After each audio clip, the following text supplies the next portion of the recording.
I will say many things in the course of tonight's show that you will not agree with. I will say, for example, the First World War should be taught in our schools as an invasion of Iraq. And here's where we began to part company. But I feel that if we retrench back to a position of consensus, we can build outwards from there.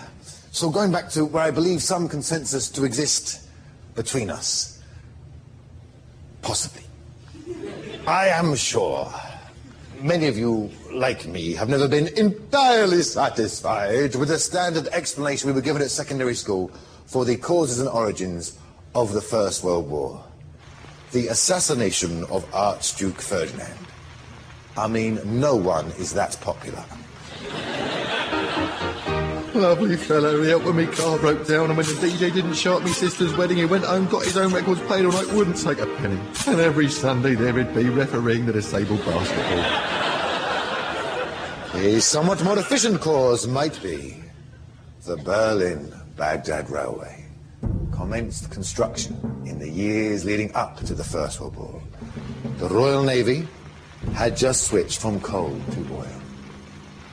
German Navy followed suit, but they don't have no oil-producing colonies. No place in the sun.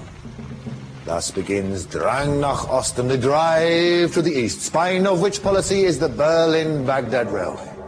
Now, there's already track laid from Berlin to Constantinople. Of course, it's called the Orient Express.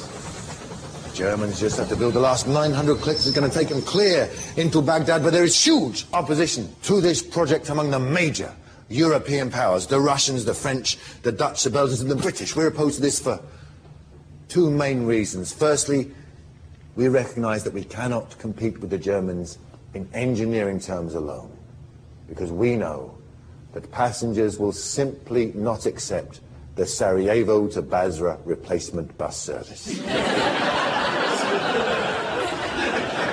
Secondly, we know once this is built, ain't nothing to stop a Munich businessman getting out of the Baghdad terminus with a Deutsche Bank checkbook, smashing our cartel. So a phony war begins. Churchill, who is Minister for War and Air, dispatches to the Gulf Sidney Riley, who's described in one leading textbook of the period as, I'm quoting now, probably the most famous spy of the early 20th century. Now, call me naive about international espionage, but if you are the most famous spy, you are the worst. And so it proves, Sidney Riley arrives in the Gulf with J-Lo and Beyonce on either arm, the paparazzi are there, flashbulbs pop. War breaks out because it's a war to defend plucky Belgian neutrality, remember, while the Belgians are pluckily defending Congolese rubber and ivory, the first British regiment to be deployed in the First World War, the Dorset Regiment, goes to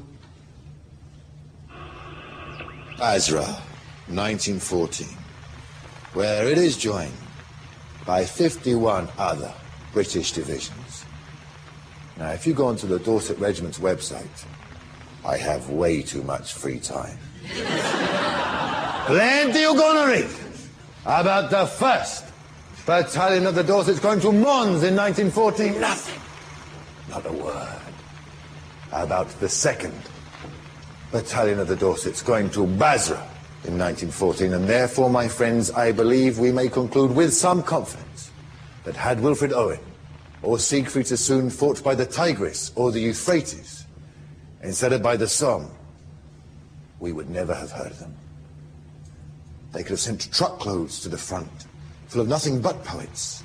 But if they'd fought in Iraq in the First World War, we would not know of a single man jack them. Why? There could even have been a 1st Special Poets Battalion. But had it fought in Iraq, we would never have known of its existence, although one can't help feeling that the 1st Special Poets Battalion would have been wiped out quite early on in the hostilities. There you are in the map room of the Turco-German HQ in Najaf, and the general's there saying, if the Special Poets Battalion decides to pitch camp here, they cut our supply lines in two, have access to the strongest partisan militias, or under Iraqi canopy providing a natural defense from aerial bomber. Fortunately, however, they have decided to pitch camp here, where dappled shade falls on rusted farm equipment entwined with bougainville. Near an almond grove where walks a young shepherd boy of unblemished complexion. Okay, I want to take the mood down now, so can you cycle a bit slower? Too slow, take it up a bit. Down a bit. Okay, that's it. Okay.